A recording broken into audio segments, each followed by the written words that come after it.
ಓಂ ಶಾಂತಿ ಬಾಪ್ದಾದ ಮಧುಬನ್ ಮುರಳಿ 27/2/2026. ಇಲ್ಲಿ ಬಾಬಾ ಏನು ಹೇಳ್ತಾ ಇದ್ದಾರೆ, ಮಧುರ ಮಕ್ಕಳೇ, ನೀವು ಈ ಸ್ಮಶಾನವನ್ನು ಪರಿಸ್ಥಾನವನ್ನಾಗಿ ಮಾಡುತ್ತಿದ್ದೀರಿ.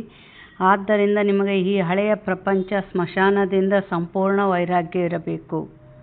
ಯಾಕೆ ಈ ಬಾಬಾ ಈ ಕಲಿಯುಗನ ಸ್ಮಶಾನಕ್ಕೆ ಹೋಲಿಸಿದ್ದಾರೆ ಅಂದರೆ, ಈಗ ಜೀವನ ಮಾಡ್ತಾ ಇರೋದು ಯಾವುದು? ಆತ್ಮ.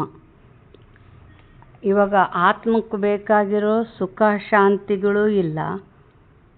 ಆತ್ಮ ದುಃಖ ದೇಹದ ಸುಖಕ್ಕಾಗಿ ದುಡಿತಾ ಐತೆ. ಆದರೆ ಆ ದೇಹದ ವಸ್ತುಗಳಿಂದ ಸಂಬಂಧಗಳಿಂದ ಸುಖ ಸಿಗ್ತಾ ಇಲ್ಲ. ಅದಕ್ಕೆ ಈ ಬಾಬಾ ಇದನ್ನು ಯಾವುದಕ್ಕೆ ಹೋಲಿಸಿದ್ದಾರೆ? ಸ್ಮಶಾನಕ್ಕೆ ಹೋಲಿಸಿದ್ದಾರೆ.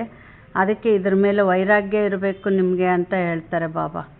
ಪ್ರಶ್ನೆ: ಬೇಹದ್ದಿನ ತಂದೆಯು ತಮ್ಮ ಆತ್ಮಿಕ ಮಕ್ಕಳ ವಿಚಿತ್ರವಾದ ಸೇವಕರಾಗಿದ್ದಾರೆ ಹೇಗೆ?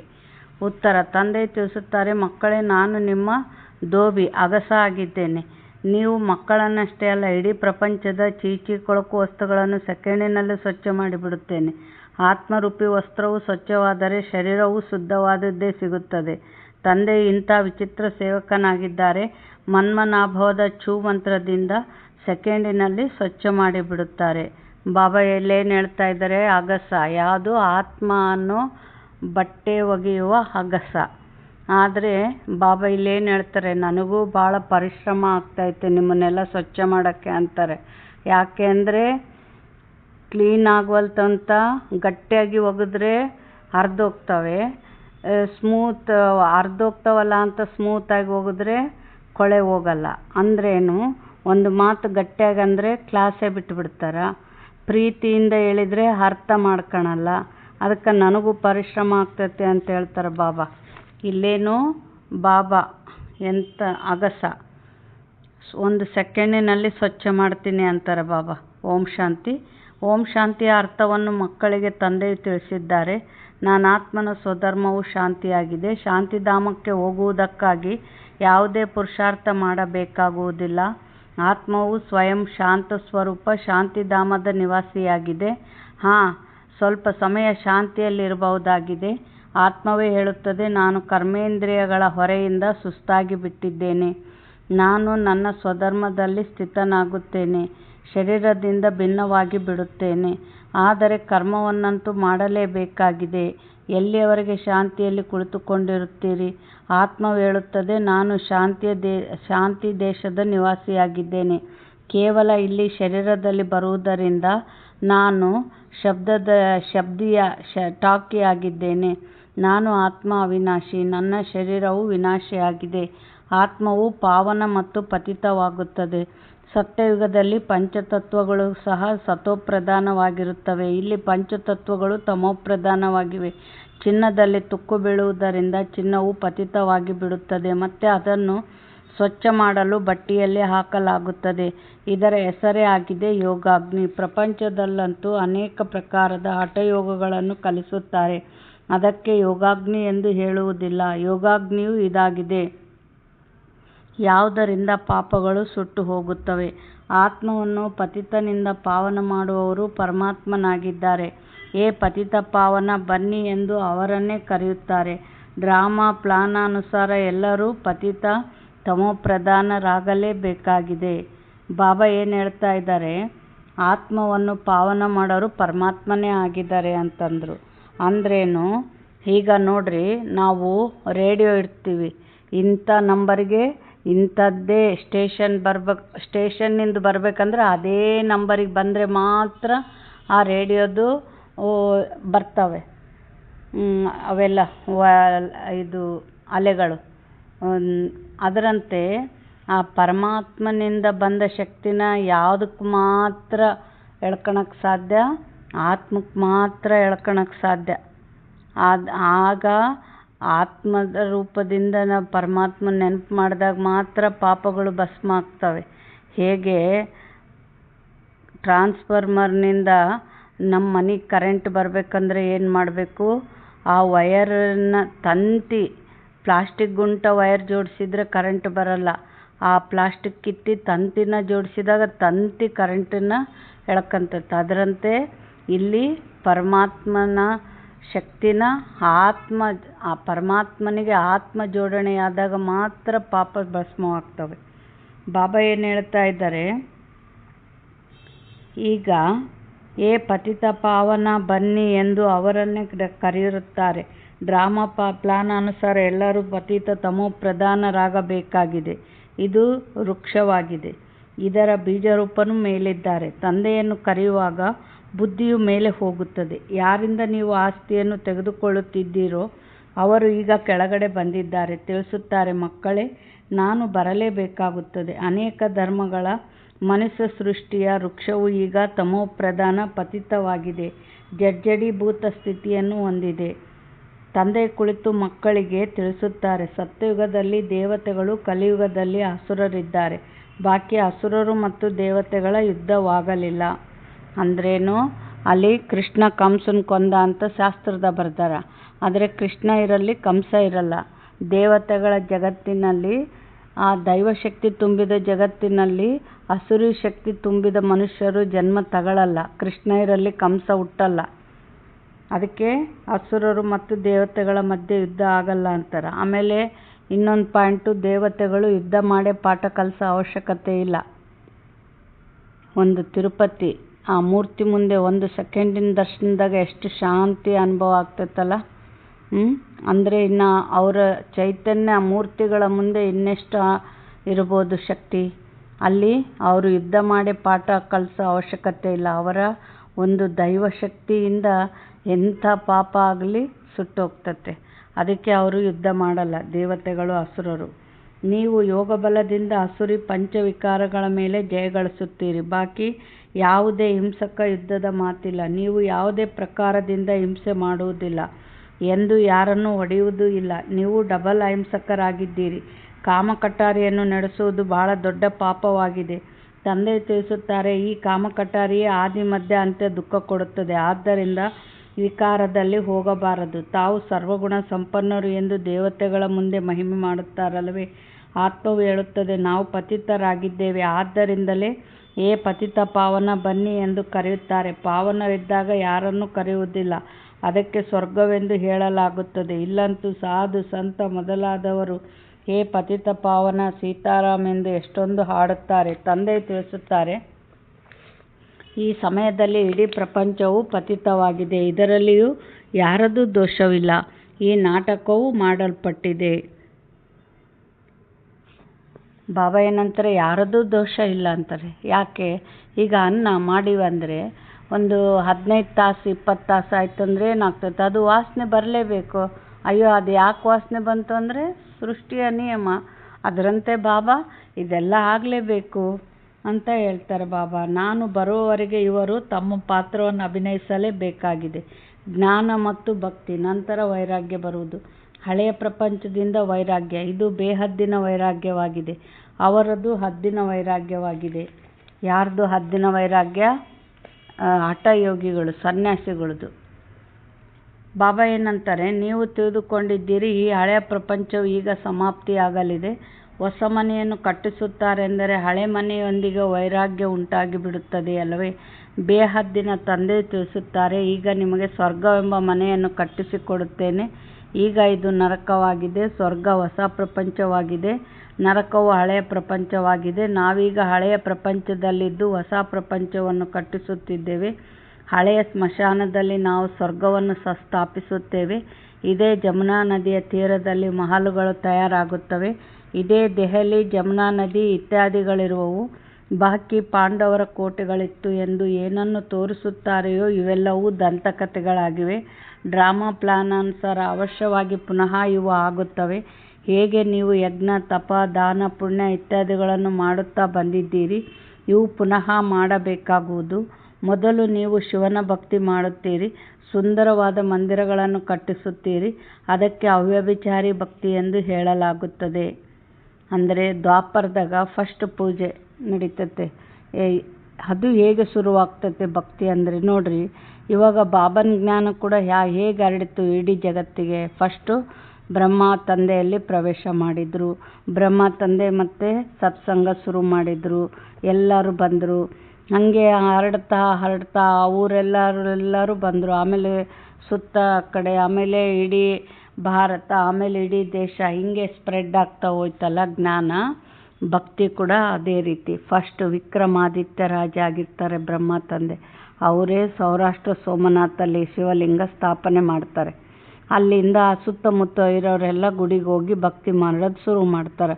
ಹಂಗೆ ಆ ಊರವರು ಮತ್ತು ಅದೇ ರೀತಿ ಏನಾಯಿತು, ಇದು ಭಕ್ತಿ ಹರಡ್ತಾ ಹೋಯ್ತು. ಫಸ್ಟು ಒಬ್ಬ ಶಿವ ತಂದೆಯದೇ ಪೂಜೆ ಮಾಡ್ತೀವಿ, ಶಿವಲಿಂಗ ಪೂಜೆ. ವ್ಯಭಿಚಾರಿ ಅಂದರೆ ಒಬ್ಬನ ಬಿಟ್ಟು ಇನ್ನೊಬ್ಬರನ್ನ ಹಿಡಿಯೋದು, ಆದರೆ ಅವ್ಯಭಿಚಾರಿ ಅಂದರೆ ಒಬ್ಬರನ್ನೇ. ಅಂದರೆ ಇವಾಗ ವ್ಯಭಿಚಾರಿ ಭಕ್ತಿ ಅಂತಾರೆ. ಅಂದರೆ ಒಂದಿನ ಸೋಮವಾರ ಶಿವಲಿಂಗ, ಮಂಗಳವಾರ ದೇವಿ, ಬುಧವಾರ ಗಣೇಶ, ಗುರುವಾರ ರಾಘವೇಂದ್ರ, ಇದು ಒಬ್ಬೊಬ್ಬರನ್ನೇ ಒಬ್ಬೊಬ್ಬರನ್ನೇ ಪೂಜೆ ಮಾಡೋದು, ಬೇರೆಯವ್ರನ್ನೆಲ್ಲ.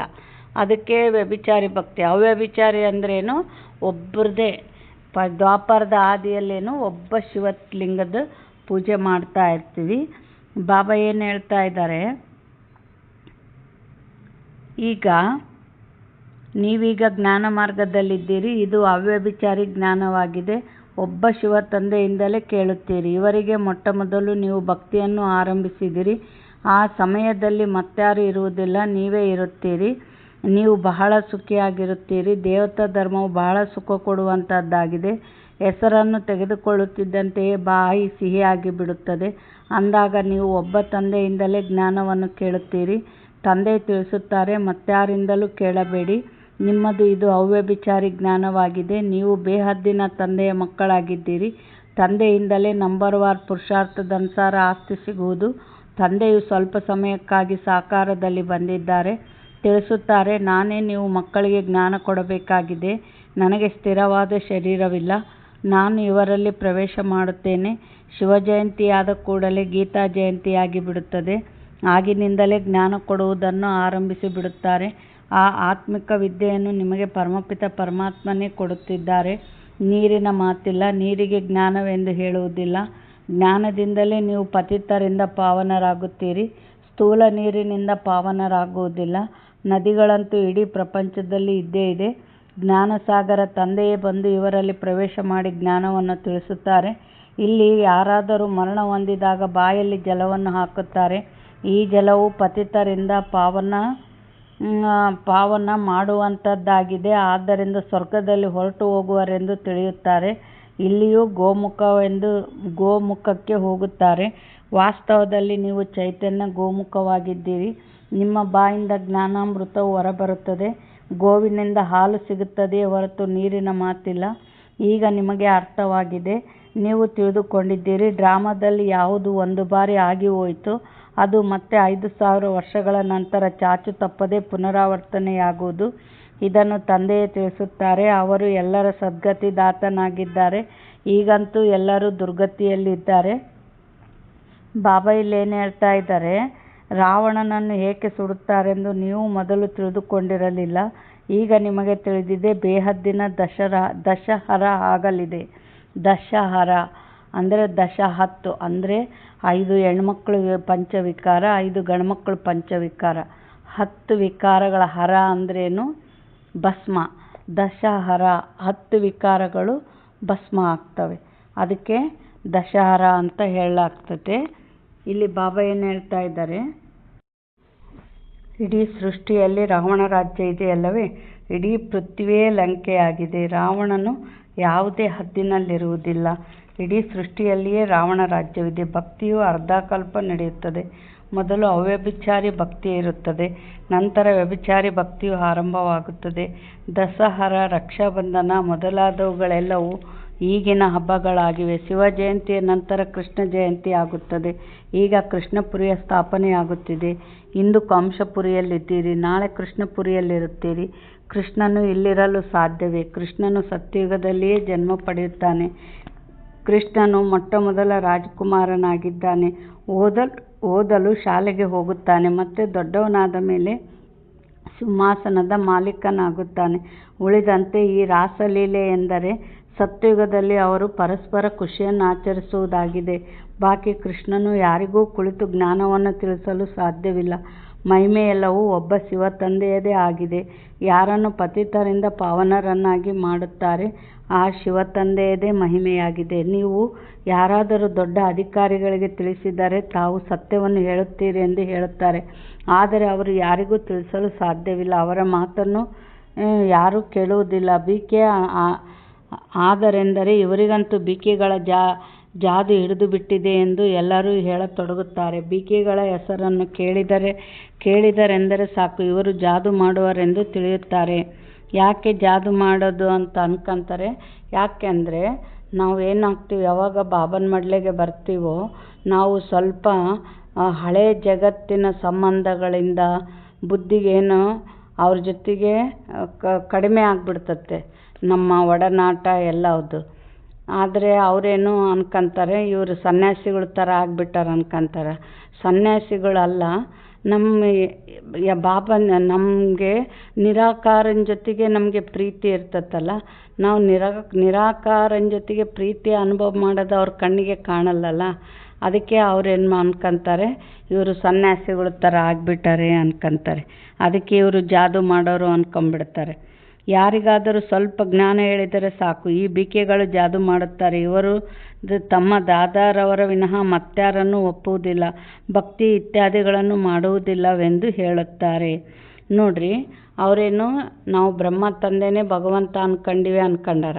ಆದರೆ ಅವರಲ್ಲಿನೂ ಪರಮಾತ್ಮ ಪ್ರವೇಶ ಆಗಿರ್ತಾನ. ಆ ನಿರಾಕಾರನ ನಾವು ಧ್ಯಾನ ಮಾಡೋದು ಅನ್ನೋದು ಅವರಿಗೆ ಅರಿವಾಗಲ್ಲ, ಹೇಳಿದರೂ ಅರ್ಥ ಆಗಲ್ಲ.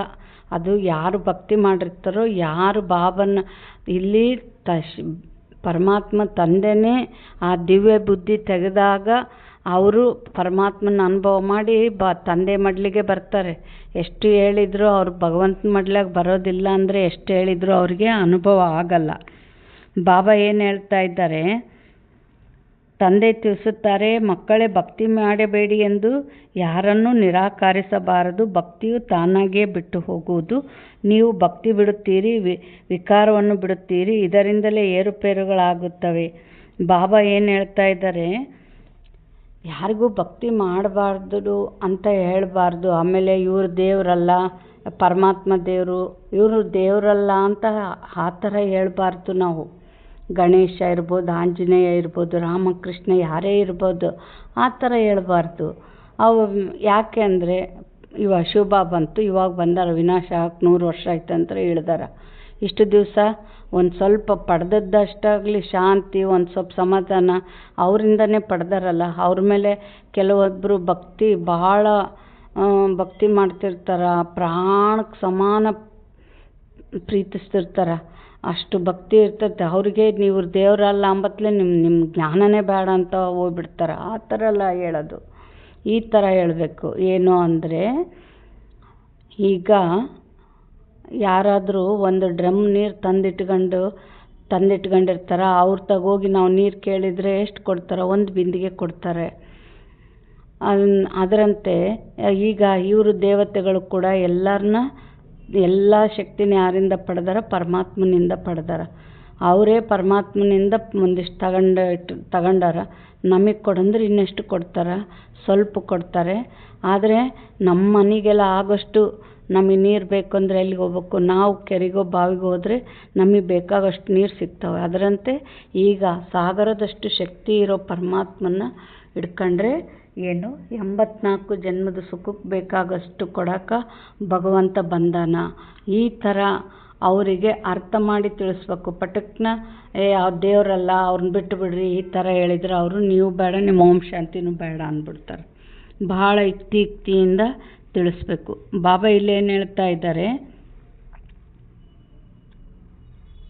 ಈಗ ನಾನು ರುದ್ರಜ್ಞಾನವನ್ನು ರಚಿಸುತ್ತೇನೆ, ಇದರಲ್ಲಿ ಅಸುರಿ ಸಂಪ್ರದಾಯದವರ ಯಜ್ಞಗಳು ಬೀಳುತ್ತವೆ. ಇದು ಶಿವ ತಂದೆಯ ಬೇಹದ್ದಿನ ಯಜ್ಞವಾಗಿದೆ. ಇದರಲ್ಲಿ ಮನುಷ್ಯರಿಂದ ದೇವತೆಗಳಾಗುತ್ತೀರಿ. ಜ್ಞಾನಯಜ್ಞದಿಂದ ವಿನಾಶ ಜ್ವಾಲೆಯು ಪ್ರಜ್ವಲಿತವಾಯಿತೆಂದು ಗಾಯನವಿದೆ. ಯಾವಾಗ ಹಳೆಯ ಪ್ರಪಂಚದ ವಿನಾಶವಾಗುವುದು ಆಗ ನೀವು ಹೊಸ ಪ್ರಪಂಚದಲ್ಲಿ ರಾಜ್ಯ ಮಾಡುತ್ತೀರಿ. ಮನುಷ್ಯರು ಹೇಳುತ್ತಾರೆ, ನಾವು ಶಾಂತಿ ಸ್ಥಾಪನೆಯಾಗಲಿ ಎಂದು ಹೇಳುತ್ತೇವೆ ಮತ್ತು ಈ ಬೀಕೆಗಳು ವಿನಾಶವಾಗಲಿ ಎಂದು ಹೇಳುತ್ತಾರೆ. ಇದಕ್ಕೆ ತಂದೆ ತಿಳಿಸುತ್ತಾರೆ, ಈ ಇಡೀ ಹಳೆಯ ಪ್ರಪಂಚವು ಜ್ಞಾನಯಜ್ಞದಲ್ಲಿ ಸ್ವಾಹ ಆಗಿಬಿಡುತ್ತದೆ. ಅಂದರೆ ವಿನಾಶ ಅಂಬತ್ಲೆ ಇವರು ಮನುಷ್ಯರ ನಂತರ ಪರಮಾತ್ಮ ಸರ್ವಶಕ್ತಿವಂತಲ್ಲ, ವಿನಾಶ ಆಗಬಾರ್ದಪ್ಪ ಅಂತ ಅಂತಾರೆ. ಅಂದರೆ ಇವಾಗ ಹಳೆ ಮನೆ ಅಂದಮೇಲೆ ಅದು ವಾಸ ಮಾಡೋಕ್ಕೆ ಯೋಗ್ಯ ಇಲ್ಲ ಅಂದ್ರೆ ಅದು ಬೇಕಾ ನಮಗೆ? ಅದು ಬೆಳೆಸಿದ್ರೆ ಹೊಸ ಮನೆ ಕಟ್ಟಕ್ಕೆ ಬರ್ತತೆ. ಇವಾಗ 5,000 ವರ್ಷದಿಂದ ಕಿತ್ಕೊಂಡು ತಿಂತಾಯಿದ್ವಿ ಬೆಳೆಸ್ಕೊಂಡು ಭೂಮಿಯಲ್ಲಿ. ಕೊಡು ಅಂದರೆ ಎಲ್ಲಿಂದ ಕೊಡ್ತೈತೆ? ಅದಕ್ಕೆ ಶಕ್ತಿನೇ ಇಲ್ಲ. ಅದಕ್ಕೆ ಇವಾಗ ಮತ್ತೆ ಅದಕ್ಕೆ ಹೊಸ ಶಕ್ತಿ ತುಂಬಿ ಬಾಬಾ ಹೊಸ ಜಗತ್ತನ್ನು ಮಾಡೋಕ್ಕೆ ಬಂದಾರ. ಹೌದಾ? ವಿನಾಶ ಅಂದ್ರೇನು? ಹಳೇದು ಹೋಗ್ತತೆ, ದುಃಖ ಕೊಡುವಂಥ ಜಗತ್ತು ಹೋಗ್ತತೆ. ಹೊಸದು ಅಂದರೆ ಸುಖ ಕೊಡುವಂಥ ಜಗತ್ತು ಬರ್ತತೆ. ಆಮೇಲೆ ವಿನಾಶ ಅಂದ್ರೆ ಅವರೇನು ಹೆದರ್ತಾರೆ. ಬಟ್ ಆತ್ಮ ಅವಿನಾಶಿ, ಆತ್ಮಕ್ಕೆ ಸಾವಿಲ್ಲ, ಹೋಗ್ತತೆ ಮೇಲೆ ತನ್ನ ಮನೆಗೆ ಕುಂದಿರ್ತತೆ. ಮತ್ತೆ ಇಲ್ಲಿ ಏನು ಸ್ವರ್ಗದ ಸ್ಥಾಪನೆ ಆದಾಗ ಆ ಸುಖನ ಭೋಗಿಸೋಕೆ ಮತ್ತೆ ಇಳಿತತೆ. ಅದರ ದುಃಖ ಪಡೋ ಮಾತೇನೈತೆ? ಬಾಬಾ ಏನು ಹೇಳ್ತಾ ಇದ್ದಾರೆ? ಎಲ್ಲ ಮನುಷ್ಯರು ಸಾಸಿವೆ ಒಡೆದಂತೆ ಪುಡಿಪುಡಿಯಾಗಿ ಸಮಾಪ್ತಿಯಾಗುತ್ತಾರೆ, ಆತ್ಮಗಳು ಉಳಿದುಕೊಳ್ಳುತ್ತಾರೆ. ಇದನ್ನು ಯಾರು ಬೇಕಾದರೂ ತಿಳಿದುಕೊಳ್ಳಬಹುದು. ಆತ್ಮವು ಅವಿನಾಶಿಯಾಗಿದೆ. ಈಗ ಈ ಬೇಹದ್ದಿನ ಹೋಲಿಕೆ ಆಗುವುದು, ಇದರಲ್ಲಿ ಶರೀರಗಳೆಲ್ಲವೂ ಸಮಾಪ್ತಿಯಾಗುತ್ತದೆ. ಬಾಕಿ ಆತ್ಮರು ಪವಿತ್ರರಾಗಿ ಮನೆಗೆ ಹೊರಟು ಹೋಗುವರು. ಅಗ್ನಿಯಲ್ಲಿ ವಸ್ತು ಶುದ್ಧವಾಗುತ್ತದೆ ಅಲ್ಲವೇ? ಶುದ್ಧತೆಗಾಗಿ ಹೋಮ ಮಾಡುತ್ತಾರೆ. ಅವೆಲ್ಲವೂ ಸ್ಥೂಲ ಮಾತುಗಳಾಗಿವೆ. ಈಗಂತೂ ಇಡೀ ಪ್ರಪಂಚವೇ ಸ್ವಾಹ ಆಗುವುದು. ಆದ್ದರಿಂದ ವಿನಾಶಕ್ಕೆ ಮೊದಲು ಅವಶ್ಯವಾಗಿ ಸ್ಥಾಪನೆಯಾಗಿ ಬಿಡಬೇಕು. ಯಾರಿಗಾದರೂ ತಿಳಿಸುವಾಗ ಮೊದಲು ಸ್ಥಾಪನೆ ನಂತರ ವಿನಾಶವೆಂದು ಹೇಳಿರಿ. ಬ್ರಹ್ಮರವರ ಮೂಲಕ ಸ್ಥಾಪನೆ. ಪ್ರಜಾಪಿತ ಬ್ರಹ್ಮನು ಪ್ರಸಿದ್ಧನಾಗಿದ್ದಾರಲ್ಲವೇ? ಬ್ರಹ್ಮನ ಮೂಲಕ ಸ್ಥಾಪನೆ ಅಂದ್ರೇನು? ಇವಾಗ ಇದು ನರಕ ಯಾಕಾಗತ್ತೆ? ನಮ್ಮ ಪಾಪದ ಶಕ್ತಿ ಇಡೀ ಜಗತ್ತಿಗೆ ಹರಡಿ ಇದೇನಾಗುತ್ತೆ? ನರಕ. ಈಗ ಬ್ರಹ್ಮ ಮುಖ ಕಮಲದಿಂದ ಬಂದ ಜ್ಞಾನದಂತೆ ನಾವು ಧ್ಯಾನ ಮಾಡಿ ದೈವಶಕ್ತಿ ತುಂಬ್ಕೊಂಡಿವಿ ಅಂದರೆ ಆ ದೈವಶಕ್ತಿ ಹರಡಿದ್ರೆ ಏನಾಗ್ತತೆ? ಸ್ವರ್ಗ ಆಗ್ತತೆ. ಅಂದರೆ ಬ್ರಹ್ಮನ ಮೂಲಕ ಏನು ಜ್ಞಾನ ಕೊಟ್ಟು ಏನು ಮಾಡೋಕ್ಕೆ ಬಂದರೆ? ಸ್ವರ್ಗದ ಸ್ಥಾಪನೆ ಮಾಡೋಕ್ಕೆ ಬಂದರೆ. ಬಾಬಾ ಏನಂತಾರೆ? ಆದಿದೇವ ಮತ್ತು ಆದಿದೇವಿ ಜಗದಂಬೆಯ ಲಕ್ಷಾಂತರ ಮಂದಿರಗಳಿವೆ, ಎಷ್ಟೊಂದು ಮೇಳಗಳಾಗುತ್ತವೆ. ನೀವು ಜಗದಂಬೆಯ ಮಕ್ಕಳು, ಜ್ಞಾನೇಶ್ವರಿಯಾಗಿದ್ದೀರಿ. ನಂತರ ರಾಜರಾಜೇಶ್ವರಿಯಾಗುತ್ತೀರಿ. ನೀವು ಬಹಳ ಧನವಂತರಾಗುತ್ತೀರಿ. ಮತ್ತೆ ಭಕ್ತಿ ಮಾರ್ಗದಲ್ಲಿ ದೀಪಾವಳಿ ಎಂದು ಲಕ್ಷ್ಮಿಯಿಂದ ವಿನಾಶಿ ಧನವನ್ನು ಬೇಡುತ್ತಾರೆ. ಇಲ್ಲಂತೂ ಎಲ್ಲವೂ ಸಿಕ್ಕಿಬಿಡುತ್ತದೆ. ಆಯುಷ್ಮಾನ್ ಭವ, ಪುತ್ರವಾನ್ ಭವ. ನಿಮ್ಮ ಆಯುಷ್ಯು 150 ವರ್ಷಗಳಿರುತ್ತವೆ. ತಂದೆ ತಿಳಿಸುತ್ತಾರೆ, ಎಷ್ಟು ಯೋಗ ಮಾಡುವಿರೋ ಅಷ್ಟು ಆಯುಷ್ಯ ಹೆಚ್ಚುತ್ತಿರುವುದು. ನೀವು ಈಶ್ವರನೊಂದಿಗೆ ಯೋಗವನ್ನಿಟ್ಟು ಯೋಗೇಶ್ವರರಾಗುತ್ತೀರಿ. ಮನುಷ್ಯರಂತೂ ಭೋಗೇಶ್ವರರಾಗಿದ್ದಾರೆ, ಭಿಕಾರಿಗಳೆಂದು ಹೇಳಲಾಗುತ್ತದೆ. ಅಂದರೆ ಭಿಕಾರಿಗಳಂದರೆ ಆತ್ಮದ ಸಂಪತ್ತೇ ಇಲ್ಲ, ಸುಖ ಶಾಂತಿ ನೆಮ್ಮದಿ ಯಾವುದೂ ಇಲ್ಲ.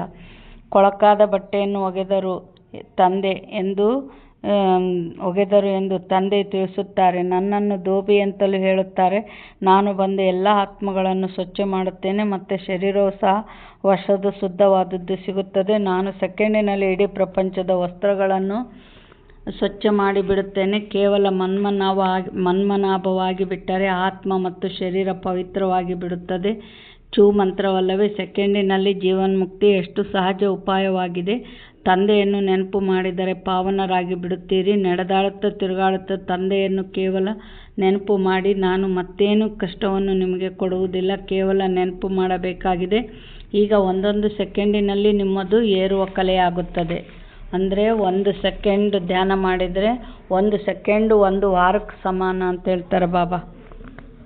ತಂದೆ ತಿಳಿಸುತ್ತಾರೆ, ನಾನು ನೀವು ಮಕ್ಕಳ ಸೇವಕನಾಗಿ ಬಂದಿದ್ದೇನೆ. ಹೇ ಪತಿತ ಪಾವನ, ಬನ್ನಿ, ಬಂದು ನಮ್ಮನ್ನು ಪಾವನ ಮಾಡಿ ಎಂದು ಕರೆದಿರಿ. ಮಕ್ಕಳೇ, ನಾನೀಗ ಬಂದಿದ್ದೇನೆ ಅಂದ ಮೇಲೆ ಸೇವಕನಾದರಲ್ಲವೇ? ಯಾವಾಗ ನೀವು ಬಹಳ ಪತಿತರಾಗುತ್ತೀರೋ ಆಗ ನೀವು ಬಹಳ ಜೋರಾಗಿ ಚೀರಾಡುತ್ತೀರಿ. ಈಗ ನಾನು ಬಂದಿದ್ದೇನೆ, ನಾನು ಕಲ್ಪಕಲ್ಪವೂ ಬಂದು ನೀವು ಮಕ್ಕಳಿಗೆ ಮಂತ್ರವನ್ನು ಕೊಡುತ್ತೇನೆ. ನನ್ನನ್ನು ನೆನಪು ಮಾಡಿದರೆ ನೀವು ಪಾವನರಾಗಿ ಬಿಡುತ್ತೀರಿ. ಮನ್ಮನಾಭವದ ಅರ್ಥವೇ ಆಗಿದೆ. ಮನ್ಮನಾಭವ ಮಧ್ಯಾಜಿಭವ ಅರ್ಥಾತ್ ತಂದೆಯನ್ನು ನೆನಪು ಮಾಡಿದರೆ ವಿಷ್ಣುಪುರಿಯ ಮಾಲೀಕರಾಗುತ್ತೀರಿ. ನೀವು ವಿಷ್ಣುಪುರಿಯ ರಾಜ್ಯವನ್ನು ತೆಗೆದುಕೊಳ್ಳಲು ಬಂದಿದ್ದೀರಿ. ರಾವಣಪುರಿಯ ನಂತರ ವಿಷ್ಣುಪುರಿಯಾಗುವುದು. ಕಂಸಪುರಿಯ ನಂತರ ಕೃಷ್ಣಪುರಿಯಾಗುವುದು ಎಷ್ಟು ಸಹಜವಾಗಿ ತಿಳಿಸಿಕೊಡಲಾಗುತ್ತದೆ. ಈ ಹಳೆಯ ಪ್ರಪಂಚದಿಂದ ಮಮತ್ವವನ್ನು ಕಳೆಯಿರಿ. ಈಗ 84 ಜನ್ಮಗಳನ್ನು ಪೂರ್ಣ ಮಾಡಿದ್ದೀರಿ. ಈ ಹಳೆಯ ಶರೀರವನ್ನು ಬಿಟ್ಟು ಹೊಸ ಪ್ರಪಂಚದಲ್ಲಿ ಹೋಗುತ್ತೀರಿ. ನೆನಪಿನಿಂದಲೇ ನಿಮ್ಮ ಪಾಪಗಳು ಕಳೆಯುತ್ತವೆ. ಇಷ್ಟು ಧೈರ್ಯವನ್ನಿಡಬೇಕು. ಅವರಂತೂ ಬ್ರಹ್ಮತತ್ವವನ್ನು ನೆನಪು ಮಾಡುತ್ತಾರೆ. ಯಾರು? ಸನ್ಯಾಸಿಗಳು. ನಾವು ಬ್ರಹ್ಮತತ್ವದಲ್ಲಿ ಲೀನವಾಗಿ ಬಿಡುತ್ತೇವೆಂದು ತಿಳಿಯುತ್ತಾರೆ. ಆದರೆ ಬ್ರಹ್ಮತತ್ವವು ಆತ್ಮ ಪರಮಾತ್ಮರು ಇರುವ ಸ್ಥಾನವಾಗಿದೆ. ಅದು ಆ ಸಾಧು ಸನ್ಯಾಸಿಗಳು ತಪಸ್ಸಿನಲ್ಲಿ ಕುಳಿತು ಬಿಡುತ್ತಾರೆ. ನಾವೀಗ ಹೋಗಿ ಲೀನವಾಗಿ ಬಿಡುತ್ತೇವೆಂದು ತಿಳಿಯುತ್ತಾರೆ. ಆದರೆ ಯಾರೂ ಹಿಂತಿರುಗಿ ಹೋಗಲು ಸಾಧ್ಯವಿಲ್ಲ. ಬ್ರಹ್ಮತತ್ವದೊಂದಿಗೆ ಯೋಗವನ್ನಿಡುವುದರಿಂದ ಪಾವನರಂತೂ ಆಗುವುದಿಲ್ಲ. ಯಾರೊಬ್ಬರೂ ಹಿಂತಿರುಗಿ ಹೋಗಲು ಸಾಧ್ಯವಿಲ್ಲ. ಪುನರ್ಜನ್ಮವನ್ನಂತೂ ತೆಗೆದುಕೊಳ್ಳಲೇಬೇಕಾಗಿದೆ. ತಂದೆಯು ಬಂದು ಸತ್ಯವನ್ನು ತಿಳಿಸುತ್ತಾರೆ. ಸತ್ಯ ತಂದೆಯು ಸತ್ಯಖಂಡವನ್ನು ಸ್ಥಾಪನೆ ಮಾಡುತ್ತಾರೆ. ರಾವಣನು ಬಂದು ಅಸತ್ಯಖಂಡವನ್ನಾಗಿ ಮಾಡುತ್ತಾನೆ. ಈಗ ಇದು ಸಂಗಮಯುಗವಾಗಿದೆ. ಇದರಲ್ಲಿ ನೀವು ಉತ್ತಮರಿಗಿಂತಲೂ ಉತ್ತಮರಾಗುತ್ತೀರಿ. ಆದ್ದರಿಂದ ಇವರಿಗೆ ಪುರುಷೋತ್ತಮರೆಂದು ಹೇಳಲಾಗುತ್ತದೆ. ನೀವು ಕವಡೆಯಿಂದ ವಜ್ರ ಸಮಾನರಾಗುತ್ತೀರಿ. ಇದು ಬೇಹದ್ದಿನ ಮಾತಾಗಿದೆ. ಉತ್ತಮರಿಗಿಂತಲೂ ಉತ್ತಮ ಮನುಷ್ಯರು ದೇವತೆಗಳಾಗಿದ್ದಾರೆ. ನೀವೀಗ ಪುರುಷೋತ್ತಮ ಸಂಗಮಯುಗದಲ್ಲಿ ಕುಳಿತಿದ್ದೀರಿ. ನಿಮ್ಮನ್ನು ಪುರುಷೋತ್ತಮರನ್ನಾಗಿ ಮಾಡುವವರು ಶ್ರೇಷ್ಠಾತಿಶ್ರೇಷ್ಠ ತಂದೆಯಾಗಿದ್ದಾರೆ. ಶ್ರೇಷ್ಠಾತಿಶ್ರೇಷ್ಠ ಸ್ವರ್ಗದ ಆಸ್ತಿಯನ್ನು ನಿಮಗೆ ಕೊಡುತ್ತಾರೆ. ಮತ್ತೆ ನೀವೇಕೆ ಮರೆತು ಹೋಗುತ್ತೀರಿ? ತಂದೆಯು ತಿಳಿಸುತ್ತಾರೆ, ಮಕ್ಕಳೇ, ನನ್ನನ್ನು ನೆನಪು ಮಾಡಿ ಎಂದು. ಮತ್ತೆ ಮಕ್ಕಳು ಹೇಳುತ್ತಾರೆ, ಬಾಬಾ, ನಾವು ಮರೆಯದಿರುವಂತೆ ಕೃಪೆ ಮಾಡಿ. ಆದರೆ ಇದು ಹೇಗೆ ಸಾಧ್ಯ? ತಂದೆಯ ಆದೇಶದಂತೆ ನಡೆಯಬೇಕಲ್ಲವೇ? ತಂದೆಯು ತಿಳಿಸುತ್ತಾರೆ, ನನ್ನನ್ನು ನೆನಪು ಮಾಡಿದರೆ ನೀವು ಪತಿತರಿಂದ ಪಾವನರಾಗಿ ಬಿಡುತ್ತೀರಿ. ಆದೇಶದಂತೆ ನಡೆಯಬೇಕಲ್ಲವೇ? ಬಾಕಿ ನಾನೇನು ಆಶೀರ್ವಾದ ಮಾಡಲು ಸಾಧ್ಯವಿಲ್ಲ. ಅಂದರೆ ನಾವು ಧ್ಯಾನ ಮಾಡಿಲ್ಲ ಅಂದ್ರೂ ಶಕ್ತಿ ತುಂಬಿಬಿಡಲ್ಲ. ಆಶೀರ್ವಾದ ಅಂದರೆ ನಾನು ನಿಮ್ಮನ್ನು ಮಡ್ಲಾಗ ಹಾಕ್ಕೊಂಡಿನಲ್ಲ, ಇದೇ ನನ್ನ ಆಶೀರ್ವಾದ. ಉಳಿದಿದ್ದು ನೀವೇ ಪುರುಷಾರ್ಥ ಮಾಡಿ ನಿಮ್ಮ ಪದವಿ ಪಡಿಬೇಕು ಅಂತ ಹೇಳ್ತಾರೆ ಬಾಬಾ. ಒಳ್ಳೆಯದು. ಮಧುರಾತಿ ಮಧುರ ಅಗಲಿ ಹೋಗಿ ಮರಳಿ ಸಿಕ್ಕಿರುವ ಮಕ್ಕಳ ಪ್ರತಿ ಮಾತ್ಪಿತಾ ಬಾಪ್ ದಾದಾರವರ ನೆನಪು, ಪ್ರೀತಿ ಹಾಗೂ ಸುಪ್ರಭಾತ. ಆತ್ಮಿಕ ತಂದೆಯಿಂದ ಆತ್ಮಿಕ ಮಕ್ಕಳಿಗೆ ನಮಸ್ತೆ. ಆತ್ಮಿಕ ಮಕ್ಕಳಿಂದ ಆತ್ಮಿಕ ತಂದೆ ತಾಯಿಗೆ ನೆನಪು, ಪ್ರೀತಿ ಹಾಗೂ ಸುಪ್ರಭಾತ. ನಮಸ್ತೆ ನಮಸ್ತೆ ನಮಸ್ತೆ. ಧಾರಣೆಗಾಗಿ ಮುಖ್ಯ ಸಾರ. ತಂದೆಯ ಪ್ರತಿ ಆದೇಶದಂತೆ ನಡೆದು ಸ್ವಯಂವನ್ನು ಕವಡೆಯಿಂದ ವಜ್ರ ಸಮಾನರನ್ನಾಗಿ ಮಾಡಿಕೊಳ್ಳಬೇಕಾಗಿದೆ. ಒಬ್ಬ ತಂದೆಯ ನೆನಪಿನಲ್ಲಿದ್ದು ಸ್ವಯಂನ ವಸ್ತ್ರಗಳನ್ನು ಸ್ವಚ್ಛ ಮಾಡಿಕೊಳ್ಳಬೇಕಾಗಿದೆ. ಬಾಬಾ ಇಲ್ಲಿ ಏನು ಹೇಳ್ತಾ ಇದ್ದಾರಂದರೆ, ಈಗ ಹೊಸ ಮನೆಗೆ ಹೋಗಬೇಕಾಗಿದೆ. ಆದ್ದರಿಂದ ಈ ಹಳೆಯ ಮನೆಯಿಂದ ಬೇಹದ್ದಿನ ವೈರಾಗ್ಯವು ಇರಬೇಕಾಗಿದೆ. ನಶೆ ಇರಲಿ. ಈ ಹಳೆಯ ಸ್ಮಶಾನದಲ್ಲಿ ನಾವು ಪರಿಸ್ಥಾನವನ್ನು ಸ್ಥಾಪನೆ ಮಾಡುತ್ತೇವೆ. ಬಾಬಾ ಏನಂದರೆ, ಈ ಹಳೆ ಮನೆ ಮೇಲೆ ವೈರಾಗ್ಯ ಇರಲಿ ಅಂತ ಯಾಕೆ ಹೇಳ್ತಾರೆ? ಮನಸ್ಸು ಬುದ್ಧಿ ಯಾವುದನ್ನು ಒಂದು ವಿಚಾರ ಮಾಡುತ್ತೆ. ನಾವು ಹಳೆಯ ಜಗತ್ತಿಂದ ವಿಚಾರ ಮಾಡ್ತಾ ಇದ್ದರೆ ಬಾಬನ ನೆನಪು ಮಾಡಲ್ಲ. ಬಾಬನ ನೆನಪು ಮಾಡಲಿಲ್ಲ, ದೈವಶಕ್ತಿ ತುಂಬ್ಕೊಂಬಲ್ಲ ಅಂದರೆ ಹೊಸ ಜಗತ್ತಿಗೆ ಬರಲ್ಲ. ವರದಾನ. ದಯಾದೃಷ್ಟಿಯ ಮೂಲಕ ತಿರಸ್ಕಾರದ ದೃಷ್ಟಿಯನ್ನು ಸಮಾಪ್ತಿಗೊಳಿಸುವ ಜ್ಞಾನಪೂರ್ಣ ಭವ. ಯಾವ ಮಕ್ಕಳು ಒಬ್ಬರಿನ್ನೊಬ್ಬರ ಸಂಸ್ಕಾರಗಳನ್ನು ತಿಳಿದುಕೊಂಡು ಸಂಸ್ಕಾರ ಪರಿವರ್ತನೆಯ ಲಗನ್ನಿನಲ್ಲಿರುತ್ತಾರೆ, ಎಂದಿಗೂ ಸಹ ಇವರಂತೆ ಇರುವುದೇ ಹೀಗೆ ಎಂದು ಯೋಚಿಸುವುದಿಲ್ಲವೋ ಅವರಿಗೆ ಹೇಳಲಾಗುತ್ತದೆ ಜ್ಞಾನಪೂರ್ಣರು.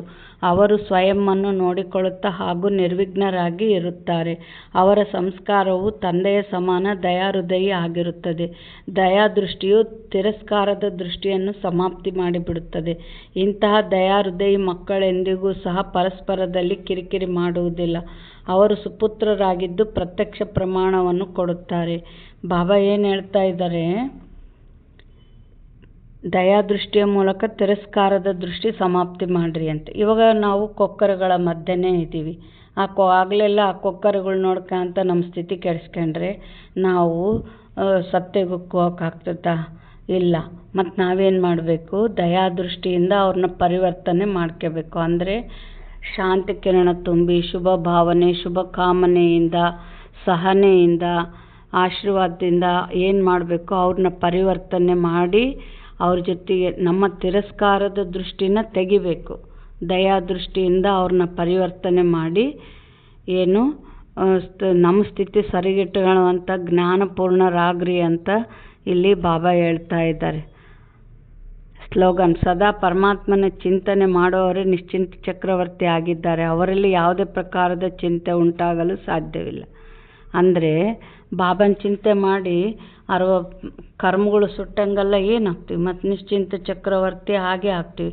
ನಮಗೆ ಚಿಂತೆ ಕೊಡೋವೆ ಅವು ನಮ್ಮ ಕರ್ಮಗಳು, ಅವೇ ಸುಟ್ಟು ಅಂದರೆ ಇನ್ನೇನಾಗ್ತೀವಿ, ನಿಶ್ಚಿಂತ ಚಕ್ರವರ್ತಿ ಆಗ್ತೀವಿ. ಅವ್ಯಕ್ತ ಸೂಚನೆ: ಸ್ವ ಉನ್ನತಿ ಮತ್ತು ಸೇವೆ ಉನ್ನತಿ ಎರಡರಲ್ಲಿ ಒಬ್ಬರು ಹೇಳಿದರು, ಇನ್ನೊಬ್ಬರು ಹಾಜಿ ಎಂದು ಹೇಳಿದರು. ಹೀಗೆ ಸದಾ ಏಕತೆ ಮತ್ತು ದೃಢತೆಯಿಂದ ಮುಂದುವರಿಯುತ್ತಿರುತ್ತೀರಿ. ಹೇಗೆ ದಾದಿಯರ ಏಕತೆ ಮತ್ತು ದೃಢತೆಯ ಸಂಘಟನೆ ಪಕ್ಕವಿದೆ, ಹಾಗೆಯೇ ನೀವು ರತ್ನಗಳ ಸಂಘಟನೆ ಪಕ್ಕವಾಗಲಿ. ಸಂಘಟನೆಯ ಶಕ್ತಿ ಏನು ಬೇಕಾದರೂ ಮಾಡಬಹುದು. ಸಂಘಟನೆಯ ಲಕ್ಷಣದ ನೆನಪಾರ್ಥವಾಗಿದೆ ಪಂಚಪಾಂಡವರು. ಬಾಬಾ ಏನು ಹೇಳ್ತಾ ಇದ್ದಾರೆ, ಏಕತೆ ಇದ್ದಾಗ ಅಲ್ಲಿ ಸಫಲತೆ ಜಾಸ್ತಿ ಇರ್ತತೆ ಅಂತ ಹೇಳ್ತಾರೆ ಬಾಬಾ.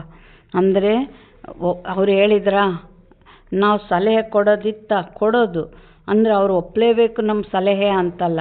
ಒಪ್ಪಲಿಲ್ಲ ಅಂತಂದು ಸಿಡ್ಸಿಡಾಪನ್ನಲ್ಲಿ ಬರೋದು, ಬೇಜಾರು ಮಾಡ್ಕೊಳೋದು, ಸಹಯೋಗ ಕೊಡ್ದಂಗಿರೋದು ಈ ಥರ ಅಲ್ಲ. ಕೊಟ್ವಿ ಆಮೇಲೆ ಡ್ರಾಮಾದಾಗ ಅಲ್ಲಿ ಏನಾಗಬೇಕೋ ಅದರಂತೆ ಮುಂದುವರಿಸ್ತಾರಲ್ಲಿ ಬಾಬಾ. ಅರ್ಥ ಆಯ್ತಾ?